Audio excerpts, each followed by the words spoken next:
창세기 43장 11절에서 15절 말씀을 통해서 진정한 내려놓음이라는 제목으로 하나님 말씀을 함께 나누겠습니다. 우리가 계속해서 야곱의 인생을 우리가 좀 살펴보고 은혜를 나누고 있는데요. 야곱의 인생 나눌 게 정말 많지만 오늘까지만 이제 제가 야곱에 대해서 말씀을 함께 나누려고 합니다. 근데 여러분 야곱을 보면서 어떤 생각이 드셨습니까? 야곱은 야곱이고 나는 나다라는 생각이 드셨습니까? 아니면 야곱의 모습 속에 나의 모습을 발견하셨습니까? 그 야곱의 모습 속에 나에게도 저런 야곱의 모습이 있었구나. 그래서 야곱의 삶을 통하여 우리가 본받을 것이 있고 본받지 말아야 될 것이 있지 않았을까요? 그러니까 야곱이 이름이라는 뜻이 발 뒤꿈치를 잡았다 아니에요. 그러니까 그것만 봐도 얼마나 욕심 많고 잔꾀에 능하고 그런 세상적으로 이치에 밝고 나는 하나도 손에 안 보고 어떻게 하면 이 위기를 빠져나갈 수 있는 그런 자기 잔머리가 능한 아주 IQ도 아마 상당히 높은 것으로 생각이 되는데 그런 야곱의 모습 속에 우리가 한 가지 하나하나 말씀을 나누면서 그래도 하나님께서 왜 야곱으로 하여금 이스라엘의 조상 12지파 에서가 아닌 둘째인 야곱을 통해서 하나님의 역사를 이루어 가셨을까? 우리는 말씀을 보면서 여러 가지 야곱에게서 배워야 될 점들을 우리가 보았죠. 어려움 속에서도 그래도 하나님께서 왜 야곱 택하셨는가? 하나님을 믿고 의지하고 기도의 사람이었고 정말 위기 속에서도 나의 그런 잔머리를 써서 위기를 극복하려고 하였었지만 결론적으로 말씀드리면 하나님을 다시 찾고 하나님 앞에 돌아갔던 그런 야곱의 모습을 우리에게 보여주고 있습니다. 야곱에게는 아들이 총 몇 명이 있었냐면 12명이 있었어요. 이제 우리가 이걸 좀 제가 잠깐 설명드릴게요. 야곱이 외삼촌 라반의 집에 갔을 때 라헬을 보고 마음에 들어서 7년 봉사했죠. 근데 결혼을 딱 했는데 첫째인 레아와 먼저 동침을 하게 됐다는 거예요. 그러니까 외삼촌에게 왜 나에게 약속을 어겼습니까? 저는 라헬을 원했지 레아를 원하지 않았습니다. 그랬더니 우리 마을에서는 첫째부터 보내야 된다 하면서 네가 레아를 위해서 또 7년을 내게 봉사해라. 그럼 둘 다 너에게 줄게. 그래서 야곱이 외삼촌 집에서 총 20년 일하게 되죠. 그러면서 이제 자녀를 낳게 됩니다. 그러니까 야곱이 첫째로 아내로 얻은 레아를 통해서 이제 누구를 먼저 4명의 아들을 쭉 낳게 됐거든요. 루벤과 시므온과 레위와 유다 4명의 아이를 이렇게 쭉 아들 넷을 얻게 돼요. 그것을 시기했던 라헬이 자기는 아이를 못 낳으니까 이 자기의 종, 그러니까 집안에 이 여인들을 섬기는 종들을 아버지가 한 명씩 주었던 것 같죠? 그러니까 라헬의 종이었던 빌하를 통해서 아들을 얻게 됩니다. 이 아들이 5번째 아들 단과 6번째 납달리를 얻게 돼요. 그러니까 또 그것을 시기했던 레아가 그 자기의 종인 빌하를 야곱에게 들여보내서 이제 2 아들을 또 낳게 돼요. 이 2 아들이 갓과 아셀이에요. 지금 8명의 아들이 태어났죠. 근데 레아를 통해서 또 2 아들이 태어나게 됩니다. 이사갈과 스불론이 낳게 돼요. 그리고 나서 우리가 저번 주에 나눴던 딸 하나를 낳게 돼요. 레아를 통해서. 이게 11번째로 딸인 디나를 얻게 됩니다. 그러면 지금까지 자녀가 아들이 10명이고 딸이 하나를 얻었는데 라헬, 그러니까 야곱이 정말로 사랑해서 얻은 아내 라헬은 자녀가 있습니까? 없습니까? 없어요. 우리가 이걸 알아야 되는데 이스라엘은 여자가 아이를 못 낳으면 어떤 시각으로 여인을 바라보냐면 쟤는 하나님께 저주를 받았어. 쟤는 하나님께 뭔가 문제가 있어. 이런 시각으로 여인을 바라보는 거예요. 그러니까 아이를 많이 낳으면 어떤 시각으로 바라봅니까? 저는 하나님이 많이 사랑하나 봐. 이런 그렇게 보는 시각의 관점이 있었어요. 그러면 라헬은 지금 아이를 못 낳으니까 라헬이 야곱에게 그럽니다. 당신 왜 나에게 아들 못 낳게 하냐? 우리 좀 아들 좀 낳자, 아이 좀 낳자. 그러니까 야곱이 뭐라고 하냐면 화를 내면서 아니 그대를 임신하지 못하게 하는 건 내가 하는 게 아니라 하나님이 하시는 거 아니냐고. 야곱이 그 사랑하는 아내를 통해서. 그래서 이 라헬이요 하나님 앞에 기도를 해서 하나님이 라헬을 생각하셔서 이제 아들을 11번째로 아들을 얻게 돼요. 그 아들이 누굽니까? 여러분 잘 아시지만 꿈쟁이인 요셉이에요. 꼼쟁이 요셉을 11번째 아들로 얻게 됩니다. 그리고 우리가 저번 주 말씀을 나누었을 때 세겜이라는 지역에서 이제 그 지역을 떠나서 베델로 갔지요. 베델에서 이제 이삭이 있는 아버지가 있는 헤브론이라는 지역으로 갈 때에 이제 라헬이 아들을 하나 더 낳게 돼요. 이게 12번째 아들이에요. 라헬이 아마 노산이었던 것 같습니다. 그러니까 아이를 낳다가 그만 죽은 거예요. 그런 경우들이 있잖아요. 아이 낳다가. 그러니까 라헬이 지금 이 아들을 낳다가 죽었는데 이 아들의 이름을 엄마가 죽기 전에 뭐라고 졌냐면 베노니라라고 줬어. 베노니라는 이름의 뜻은 슬픔의 아들이다. 처음에 이 아들의 이름이 뭐였다고요? 베노니였어요. 슬픔의 아들. 왜? 내가 너 낳다가 나 죽게 됐으니까. 그런데 야곱이 그 아들을 낳을 때 이름을 바로 바꿉니다. 그래서 뭘로 바꿨다고요? 12번째 아들이 베냐민이 된 거예요. 베냐민은 오른손의 아들이다. 여러분, 자녀를 키워보신 분들은 알지만 자기가 직접 낳은 아들, 딸보다요 손주들이 더 이쁩니까? 안 이쁩니까? 사람마다 다르긴 하겠지만 손주들을, 그러니까 할아버지, 할머니들이 그렇게 손주를 이뻐하는 이유가 그렇게 더 이제 다들 경험에 의하면 이쁘대요. 근데 지금 야곱의 입장에서는 베냐민을 낳았는데 야곱이 베냐민을 낳은 시점이요, 이 나이가 100세가 넘은 거예요. 그러니까 사실은 아버지 뻘이기보다는 할아버지 뻘이잖아요. 늦은 나이에 아들을 낳았으니까. 그런데 이 아들을 보면서 베냐민이라고 이름을 바꿔 지으면서 이 아들이 이제 엄마가 죽었잖아요. 라헬이 죽었으니까 이 아들이 이제 어떻게 키웁니까? 되게 젖동량 한다고 그러잖아요. 그러니까 베냐민이 어떻게 자랐을까 추측이 되죠. 엄마 없이 젖동량 하면서 키웠을 것이다. 더욱이 이 야곱의 입장에서는 자기가 사랑하는 아내 라헬을 잃었잖아요. 그러니까 베냐민을 보면 무슨 생각을 들까요? 얘는 엄마 대신이다. 엄마 대신. 내가 그렇게 사랑했던 라헬 대신 이 아들이 이제 남았다. 라고 하면서 더 사랑하지 않았을까요? 그러니까 이제 야곱의 아들이 12명이 되었는데 이 12지파는 어떻게 생성되냐면 야곱의 아들 중에 레위는, 사실 레위는 12지파 가운데 있지만 땅을 분배하지는 않아요. 나중에 가나안 땅을 정복할 때. 그러면 11지파인데 그러면 12이 어떻게 되냐면 요셉 지파라는 말 없죠. 못 들어보셨죠? 요셉이 두 아들을 낳아요. 므낫세와 에브라임. 이 므낫세와 에브라임은 요셉의 아들인데 이 아들이 이제 12지파 안에 형성이 되게 된 거예요. 그래서 12지파가 이루어지게 된 거예요. 그러니까 야곱의 입장에서는 사랑하는 라헬을 통해서 얻은 아들이 몇 명이었다고요? 2명이요. 첫 번째 아들이 누구라고요? 요셉이고 두 번째가 누구요? 이걸 꼭 아셔야 돼요. 꼭 아셔야. 이 이야기가 이제 쭉 나오기 때문에. 그런데 이 요셉 이야기가 사실 창세기 39장부터는 쭉 요셉 이야기를 중심으로 사건이 펼쳐지거든요. 그런데 여기 제가 창세기 37장 3절에서 4절 말씀을 읽어볼게요. 이 말씀 속에서 이 야곱의 가정사가 어떠했나 이거 한번 보세요. 요셉은 노년에 얻은 아들이므로 이스라엘이, 야곱이에요. 이스라엘이 여러 아들들보다 그를 더 사랑하므로 그를 위하여 채색옷을 지었더니 그의 형들이 아버지가 형들보다 그를 더 사랑함을 보고 그를 미워하여 그에게 편안하게 말할 수 없었더라. 자, 야곱이 요셉에게는 어떤 옷을 지어 입혔대요? 채색옷을 지어 입혔더라. 그러면 다른 아들들에게는요? 다른 아들들은 채색옷 안 지어 입혔어요. 요셉에게만 채색옷을 지어 입혔다는 거예요. 그 결과로 어떻게 되었다는 거예요? 성경에 보니까 그의 형들이, 요셉의 형들이 아버지가 형들보다 요셉을 더 사랑하는 것을 보고 요셉을 미워했더라. 이 말이 여러분 이해가 됩니까?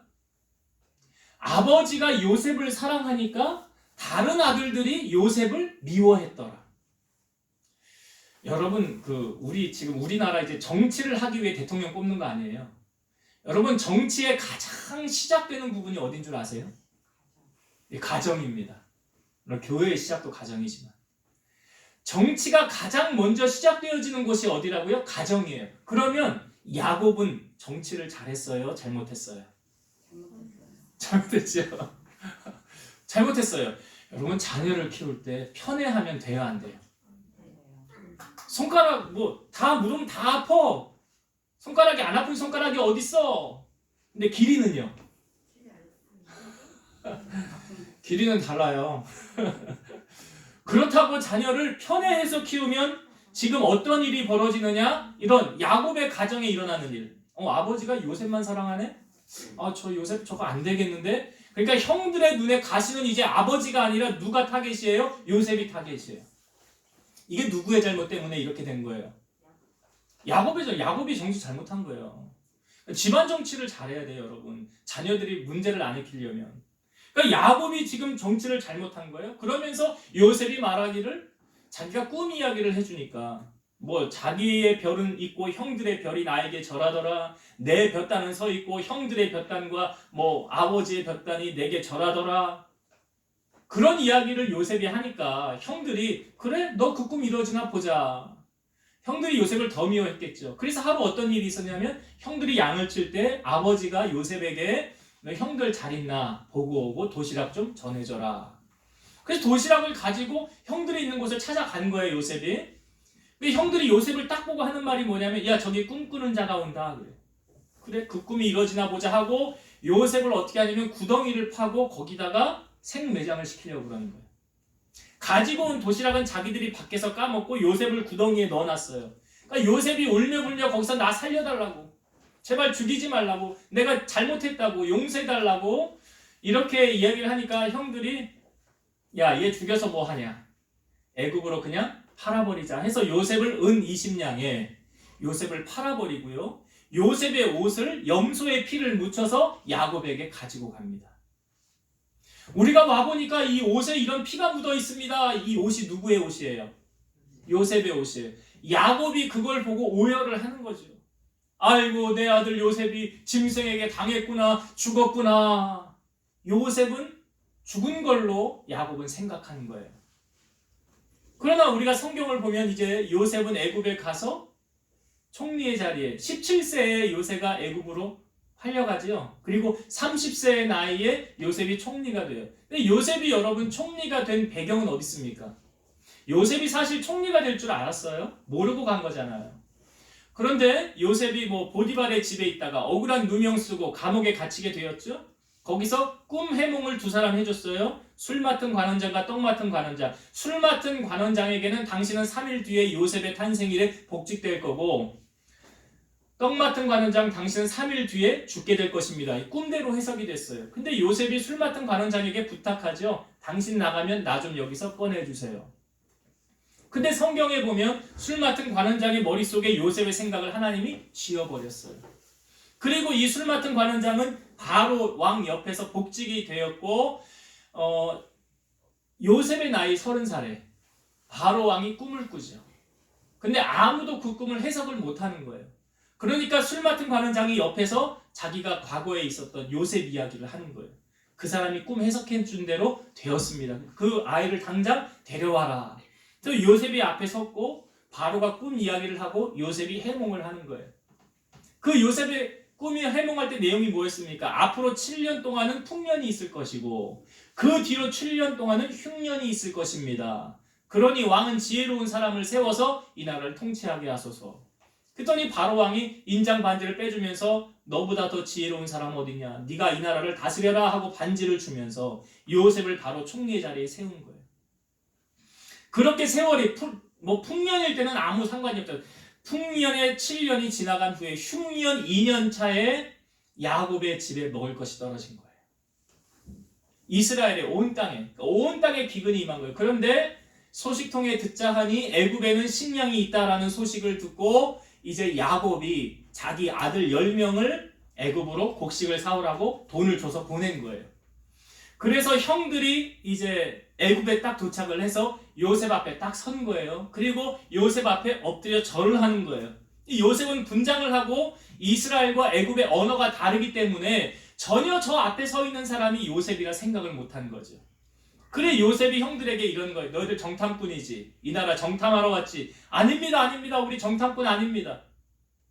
우리는요 한 아버지의 아들들입니다. 10명의 아들이고요. 한 아들은 아버지하고 함께 있고요. 한 아이는 없어졌습니다. 이렇게 얘기를 하는 거예요. 그런데 그 없어진 한 아들이 누구예요? 자기 앞에 서 있는 요셉이에요. 그러니까 요셉이 묻는 거예요. 너희 아버지 잘 계시냐? 예, 아직 잘 살아 계십니다. 너희 동생 잘 있냐? 예, 동생이 있습니다. 이렇게 이야기를 하고 요셉이 이제 한 가지 청을 합니다. 너희가 만약 정탐꾼이 아니라고 한다면 너희 여기 9명은 남아있고 한 사람이 가서 막내 동생을 데려와라. 그래. 이렇게 이야기를 하고 3일이 지납니다. 3일이 지난 후에 요셉이 다시 그 사람을 찾아와요. 형제들을 찾아옵니다. 나는 전능한 하나님을 믿는 사람인데 너희들이 정탐꾼이 아니라고 한다면 한 명이 남고 9명이 가서 너희들 지금 식량을 내가 줄 테니까 그 식량을 가지고 가서 가족들과 먹고 너희 막내 아들을 올 때 데려와라. 그러면 내가 너희가 정탐꾼이 아닌 줄을 알겠노라. 사실 요셉이요 정탐꾼 아닌 줄 압니까 모릅니까? 알지요. 자기 형들인데 딱 보면 모릅니까? 그런데 이야기 전개하는 걸 여러분 잘 보세요. 요셉이 누구를 데려오라고 그래요 지금? 베냐민을 데려오라고 그래요. 베냐민을 데려오라고 합니다. 근데 왜 요셉이 지금 베냐민을 데리고 오라고 하는가? 이걸 아셔야 돼요. 자, 지금 이제 한 사람이 결박되어져 있어요. 시므온이라는 요셉의 형이 결박되어져 있고 이제 나머지 형제들이 가면서 여관에서 자기 가방을 풀어보니까 자루에 돈이 그대로 있는 거예요. 식량을 주고 돈을 산 줄로 알았는데 아니 왜 여기에 돈이 있냐? 내 돈이 왜 도로 있냐? 큰일 났다 이거. 하나님 왜 우리에게 이렇게 행하였느냐 하면서 집으로 돌아옵니다. 그리고 이제 야곱에게 보고를 하는 거예요. 우리가 갔는데요. 거기 있는 그 사람이요. 그 총린가 하는 그 사람이 우리 집안 형편을 물어봅디다. 아버지가 잘 있느냐? 막내 동생 잘 있느냐? 그래서 잘 있다고 그랬는데요. 시므온을 가다 놓고 막내 동생을 데려와야 이 시므온을 풀어준다고 합니다. 그랬더니 야곱이 뭐라고 그러냐면 야 너희들 왜 그렇게 했냐? 왜 그렇게 했냐? 왜 나로 하여금 이렇게 고통 속에 고난을 당하게 하냐? 야곱이 그래. 이 말의 의미가 무엇입니까 여러분? 베냐민을 보내겠다는 거예요? 안 보내겠다는 거예요? 안 보내겠다는 거예요. 가지고 온 식량을 먹어요. 굶어 죽으면 안 되니까. 식량을 다 먹은 다음에 장남인 르우벤이 나서는 거예요. 아버지, 저 베냐민 우리랑 좀 갔다 오게 해주세요. 만약에 내가 베냐민을 못 데리고 오면 나에게 있는 두 아들을 내가 대신 이 생명을 내어놓게요. 그래도 아버지가 말을 안 듣는 거예요. 그러니까 이번에는 유다가 나서는 거예요. 유다가 나서서 저 아이를 우리와 함께 보내면 우리가 저 아이와 또 다시 이렇게 다시 돌아올 거지만 아버지가 보내지 않으면 우리 모두 다 죽습니다. 만약에 우리가 지체하지 않았으면 2번이나 왔다 갔다 했을 것입니다. 그러니까 이제 야곱이 결단을 내려야 되는 거예요. 야곱이 어떤 결단을 내려야 되느냐? 온 가족이 굶어 죽든지 아니면 베냐민을 보내든지. 근데 여러분 야곱이 지금 베냐민을 보내지 못하는 이유가 뭐라고 생각하십니까? 창세기 44장 30절에는 이렇게 우리에게 보여주고 있어요. 아버지의 생명과 아이의 생명이 서로 하나로 묶여 있거늘. 야곱의 생명과 베냐민의 생명이 옛날 성경은 결탁되어 있다. 하나라는 거예요. 그러니까 야곱에게 있어서 이것 없이는 못 살아 라고 말할 때 그 이것은 뭘까요? 베냐민이죠. 베냐민이에요. 그러면 이걸 우리에게 한번 적용해보면 야곱의 입장에서는 베냐민이지만 우리의 입장에서 우리는 이거 없이는 못 살아요 라고 여러분에게 질문한다면 여러분 뭘 얘기하시겠습니까? 나는 이거 없이는 못 살아. 예? 하나님이에요? 할렐루야? 예, 거짓말 하시면 안 돼요. 거짓말하면 하나님이 우리 중심을 다 헤아리고 계시기 때문에 거짓말하면 안 되는데 제가 원하는 답은 그거죠. 그러면 이렇게 질문 드려볼게요. 여러분 야곱은 하나님을 더 사랑했을까요? 베냐민을 더 사랑했을까요? 베냐민이라고 여러분 자신 있게 대답을 하시네요. 그러니까 베냐민을 지금 못 내어놓는다고 한다면 야곱의 입장에서 베냐민은 우상이에요, 아니에요? 제가 말씀드렸죠. 하나님보다 더 사랑하는 그 무엇은 뭐라? 우상이에요. 우상이에요. 혹시 우리들에게 이런 모습은 있지 않는가? 나는 하나님보다 돈이 더 중요해요. 나는 하나님보다 내 자식이 더 중요해요. 왜? 내 자식이 나 먹을 거, 나 잘 거, 내 평생을 책임져야 되니까. 여러분, 하나님께서 야곱에게 요구하시는 게 지금 뭐 같습니까? 왜 요셉으로 하여금 베냐민을 데려오게 하셨을까? 이 질문도 좀 의아하지 않습니까? 아니, 요셉이 처음에 그 자리에서 형님들 내가 요셉입니다 라고 할 수 있잖아요. 나 형님들 일로 보냈는데 나 애굽의 총리가 됐습니다. 하나님의 은혜가 큽니다. 그러니까요, 가서 아버지하고요, 우리 가족들 다 애굽으로 데리고 일로 오세요. 이제 여기서 걱정하지 말고 사세요 라고 할 수 있잖아요. 근데 그렇게 하지 않았잖아요. 지금 요셉이.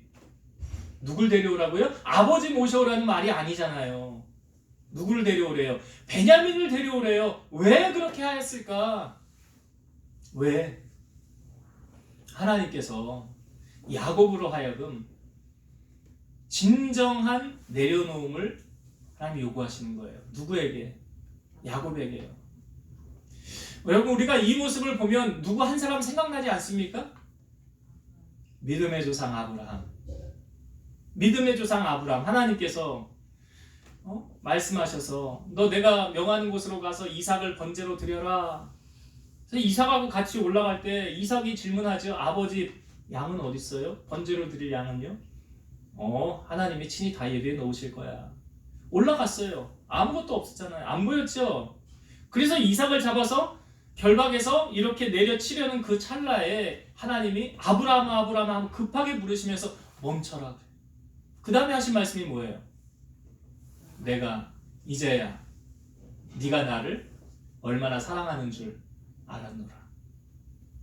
그러니까 100세에 얻은 그 아들 얼마나 귀하겠어요. 근데 그 아들도 하나님이 달라고 하니까 내놓아요, 안 내놓아요? 내놓잖아요. 그러니까 아브라함에게 있어 그 당시 제일 귀한 거 하나 얘기해봐라 그러면 이삭 아닙니까? 지금 베냐민에게 있어서 제일 귀한 건 뭐예요? 그러니까 라헬을 통해서 얻은 아들이 2명인데 요셉은 어떻게 됐다고요? 야곱의 입장에서 죽었다. 그러니까 아들 하나만 남았죠. 베냐민. 그러니까 더 집착해요, 안 해요? 더 집착할 수밖에 없죠. 이 아들이 내 전부인데. 물론 다른 아들들이 있지만 그 아들은 그냥 좀 그렇고. 여러분, 움켜쥐면 없어지고 내려놓으면 풍성해지는 게 하나님 나라 원리예요. 복음성가에도 이런 노래 있잖아요. 사랑은 참으로 버리는 것, 버리는 것, 버리는 것. 사랑은 참으로 버리는 것, 더 가지지 않는 것. 이상하다 동전 한 입 움켜잡으면 없어지고 쓰고 빌려주면 풍성해져 땅 위에 가득 차네. 오, 사랑은 참으로 버리는 것, 버리는 것, 버리는 것. 사랑은 참으로 버리는 것, 더 가지지 않는 것. 그러니까 내려놓으니까 어떻게 돼요? 풍성해진다는 거예요. 오늘 말씀을 통하여 우리에게 무엇을 보여주고 있습니까? 야곱의 진정한 내려놓음을 오늘 우리에게 보여주고 있어요. 오늘 우리가 읽은 본문의 말씀을 한번 다시 봅시다. 13절과 14절의 말씀. 창세기 43장 13절과 14절 읽어볼게요.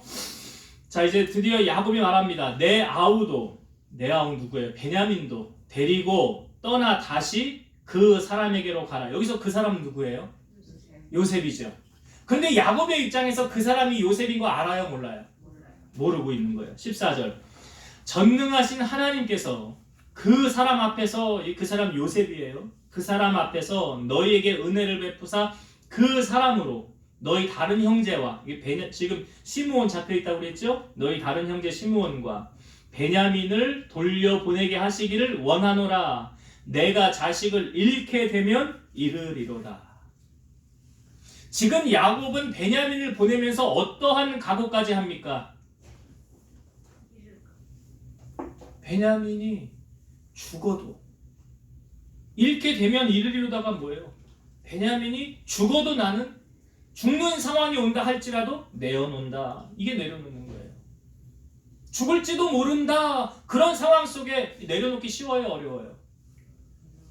어렵죠. 내려놓기 어렵죠. 그런데 지금 야곱에게 하나님이 이 결단을 요구하시는 거예요. 이게 사람마다 다르지만 여러분, 아브라함이나 야곱이나 하나님께서 하셨던 마지막 시험이 뭐 같습니까? 똑같죠? 똑같잖아요. 그 시험이에요. 그걸 하나님께서 지금 아브라함에게도 하셨고 야곱에게도 지금 하고 계시더라는 거예요. 그런데 그 자식을 죽게 되면 죽게 되리라, 잃으면 잃으리라. 제가 설교 준비를 하면서 이거 비슷한 말을 한 사람이 있는데, 에스더에 보면 에스더라는 사람이 왕후가 됐는데 하만이라는 사람이 유대인을 다 죽이려고 그래요. 그러니까 사촌인 모르드게가 사실 아버지처럼 이 에스더를 키웠는데, 모르드게가 유대인들과 함께 다 같이 붉은 재를 입고 금식을 하는 거예요. 그러면서 소식을 보내는 거예요. 너도 우리와 함께 같이 동참하고 네가 이 위기 가운데서 우리를 구원해라. 그랬더니 에스더가 하는 말이 나 왕 앞에 못 나간 지 30일이나 됐습니다. 왕이 안 부르는데 나가면 죽는 법입니다. 저 나갈 수가 없습니다. 그러니까 모르드게가 강력하게 이렇게 말합니다. 야, 하나님께서 너를 왜 왕후의 자리에 세워놨니? 지금 이 위기의 순간에 너를 통해서 하나님이 우리 민족을 구원하시려는 그걸 너는 모르겠니? 그러니 너도 우리와 같이 동참해라. 그러니까 에스더가 이렇게 결단을 하고 나아갑니다. 당신은 수산에 있는 유대인들을 다 모으고 나를 위하여 금식하되 3일 동안 먹지도 말고 마시지도 마소서. 나도 나의 시녀와 더불어 이렇게 금식한 후에 규례를 어기고 왕에게 나아가리니. 그 다음 한 말이 중요한 거죠. 죽으면 죽으리이다. 규례를 어기고 왕에게 나가면 어떻게 된다고요? 죽는 법이라고요. 그런데 그 규례를 어기고 내가 왕 앞에 나아가겠습니다. 죽으면 죽으리이다. 여러분, 주님께서 우리에게 이렇게 말씀하셨죠. 주를 위하여 죽고자 하는 자는 살고 자기를 위하여 살고자 하는 자는 죽으리라. 그러니까 주님을 위해서 내어놓은 사람, 죽기를 각오한 사람은 주님이 살리신다. 그러나 나 살겠다 하는 사람은 죽는다. 여러분, 야곱의 오늘 이 결단을 통해서 야곱이 지금 그의 시각이 베냐민에게서 누구로 옮겨지고 있다는 것을 우리에게 보여주고 있습니까? 하나님에게로. 14절을 한번 다시 한번 보세요. 우리가 14절을 볼 때 14절에 주어, 목적어, 서술어 이렇게 나아갈 때 주어가 무엇입니까? 14절의 주어. 전능하신 하나님. 이게 주어예요. 전능하신 하나님께서, 이 하나님이 주어고요. 서술어가 뭐예요? 쭉 읽어보면 하시기를 원하노라. 하시기를 원하노라. 이게 서술어예요. 그러니까 지금 야곱의 시각이 어떻게 바뀌어지고 있습니까? 오직 베냐민. 모든 생각이 베냐민. 야곱이요. 베냐민에게 지금 더 집착하고 올인하고 있지 않습니까? 그런 야곱의 시각이 이제 베냐민을 떠나 보내야 되므로 인하여 야곱의 시각이 베냐민에게서 누구로 옮겨져요? 하나님께로. 하나님께로 지금 옮겨지고 있잖아요. 야곱이 붙잡아야 할 것은 무엇입니까? 베들에서 만났던 그 하나님, 야복 강가에서 만났던 그 하나님. 이 위기의 순간 야곱이 다시 붙잡아야 될 건 무엇입니까? 하나님이죠. 위기의 순간마다 자기를 다시 한번 일어서게 하고 살 소망과 힘을 주셨던 그 하나님을 향하여 야곱이 다시 그 마음을 돌이키고 있더라. 시편 73편 25절 하늘에서는 주 외에 누가 내게 있으리요 땅에서는 주밖에 내가 사모하리 없나이다. 정말 우리가 이 고백으로 살길 원해요. 나 주님밖에 없어요. 이 고백이 돼야 되지. 나 자식도 많아요. 나 돈도 많아요. 나 사업도 잘 돼요. 이건 부차적인 거고. 가장 1순위에 뭐가 있어야 됩니까? 하나님이 있어야죠. 내 삶의 우선순위는 무엇이어야 됩니까? 하나님이 돼야 되죠. 이사야 40장 31절 오직 여호와를 앙망하는 자는 새 힘을 얻으리니 독수리가 날개치며 올라감 같을 것이요 다른 박질하여도 곤비하지 아니하겠고 걸어가도 피곤하지 아니하리로다. 하나님을 앙망하는 자에게 새 힘을 주신대요. 히브리서 12장 2절 믿음의 주여 또 온전하게 하시는 이인 예수를 바라보자. 누구를 바라보자고요? 예수를. 지금 보세요. 야곱의 시각이 베냐민에 올인하여 있다가 이 환경 속에 어찌할 수 없는 상황 속에 다가오니까, 그러니까 여러분 때로는 그렇잖아요. 하나님이 우리를 등 떠미는 하나님. 나 가기 싫은데 가게 하시는 하나님. 나 이거 못해요 하나님. 내가 하는 게 아니에요. 하나님이 하게 하시는 거예요. 그러니까 야곱으로 하여금 이 베냐민을 내려놓는 건 이제 다 내려놓는 거예요. 요셉은 뭐 죽은 거라 생각하고 있었죠. 그런데 자기가 야곱이 내려놓을 때 우리는 이 14절의 말씀 보면서 야곱에게 어떤 점이 느껴집니까? 야 야곱, 야 그 사람이 요셉이야. 야 너 내려놓으면 더 얻게 돼. 더 풍성해져. 이 사실을 우리는 알고 보잖아요. 근데 야곱의 입장에서는 모르죠.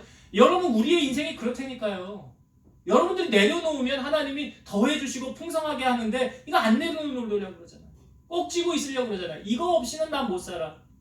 그 무엇이 우리가 하나님이 되어야 되지 않는가. 한 가지 더 은혜를 나누고 마치고자 합니다. 여러분 이 야곱이 요셉을 다시 만나게 되죠. 이제 나중에 요셉이 자기 형들에게 내가 요셉입니다라고 이야기를 해요. 근데 야곱이 요셉을 다시 만나게 된 결정적인 매개체가 무엇입니까? 무엇 때문에 다시 요셉을 만나게 된 거예요? 잃었던 요셉을? 흉년이에요. 흉년. 기근. 흉년, 기근. 여러분 흉년이나 기근은 여러분 살면서 만나고 싶습니까? 안 만나고 싶습니까? 이걸 돌려서 말하면 고난이라는 표현도 할 수 있겠죠. 여러분들의 삶 속에 고난 당하고 싶은 사람이 어디 있어요? 아픔을 겪고 싶은 사람, 고생하고 싶은 사람이 어디 있어요? 근데 야곱의 인생에 이런 고난이 다가왔을 때 그 고난을 통해서 물론 하나님을 향하여 시각을 돌리게 되지만 결국 누구를 만나게 돼요? 잃었던 요셉을 다시 만나게 되는. 그러니까 시편 119편 71절 고난 당한 것이 내게 유익이라 이로 말미암아 내가 주의 율례들을 배우게 되었나이다. 하나님께서 사람을 선택하셔서 하나님의 일꾼으로 만드실 때 그 얘기했죠. 그 비유를 들었죠. 칼을 만들 때 어떻게 했느냐. 대장장이가 칼을 여기 그 용광로에 넣었다가 뺐다가 두들겼다가 넣었다가 뺐다가 두들겼다가 이 과정을 계속 한다고 그랬죠. 이걸 뭐라고 그랬어요? 연단이라고 그랬어요. 하나님 우리를 만들어가는 과정이에요. 만들어가는 과정. 그 과정 속에서 우리가 하나님을 더 깊게 만나게 된다는 사실. 물론 고난당하는 거는 당하고 싶은 사람은 없을 거예요. 그러나 그 과정을 통해서 우리는 우리 옛사람이 죽어지고 하나님의 성품을 닮아가고 새롭게 되어지고 더욱 주님을 찾게 되지 않습니까? 그 과정이 있었더라. 이제 말씀을 정리하고 마칠게요, 여러분. 자, 이 야곱의 인생에 있어서 아들들이 12인데 그 특별히 야곱이 사랑했던 라헬을 통해서 얻은 아들은 2명이죠. 첫째 아들이 요셉, 꿈쟁이인 요셉. 그 요셉을 아버지가 너무나 사랑해서 형들하고 요셉의 관계는 어떠했습니까? 예, 형들이 요셉을 미워했어요. 이거 누구의 영향이에요? 그러니까 부모가 정치 잘해야 된다고. 자녀들이 분쟁이 있는 건요, 위에서 잘못해서 그래. 위에서. 그거 잘 아셔야 돼. 정치를 잘 하셔야 돼. 그러니까 사랑을 해도 편애를 하면 안 되죠. 이게 사실은 이 아버지인 이삭이 편애했잖아요. 그 과정을 보면 편애하지 않았습니까? 이삭은 누구를 사랑했어요? 누굴? 에서. 왜? 자기가 고기를 좋아하니까. 그 좋아하는 이유도 참 희한하죠. 자기 고기 좋아한다고 에서 사랑하고. 어머니는 또 둘째인 야곱을 사랑해서, 그러니까 야곱 변장시켜가지고 장자권 받게 한 게, 이 집안도 보면 둘밖에 없었음에도 불구하고 거기도 편애해서 아들들이 분쟁을 일으키고 잘못되어지. 그러니까 절대로 여러분 자녀를 노엽게 하셔도 안 되고 자녀를 키울 때 동일하게 똑같이 사랑해 줘야 된다는 마음. 그리고 이제 요셉이 애굽으로 팔려가고 형들은 요셉이 죽었다고 다 알면서 아버지에게 속인 거죠. 그러니까 야곱은 상대적으로 누구를 더 집착하게 되는 거예요. 내가 사랑하는 요셉을 잃었으니 이제 라헬이 낳은 두 번째 아들인 베냐민에게 더욱 집착을 하게 되죠. 얘가 전부라고 생각해요. 우주의 전부. 나는 얘 없이는 못 살아. 그래서 성경에 표현하기를 아버지의 생명과 아들의 생명이 결탁되었다. 하나다.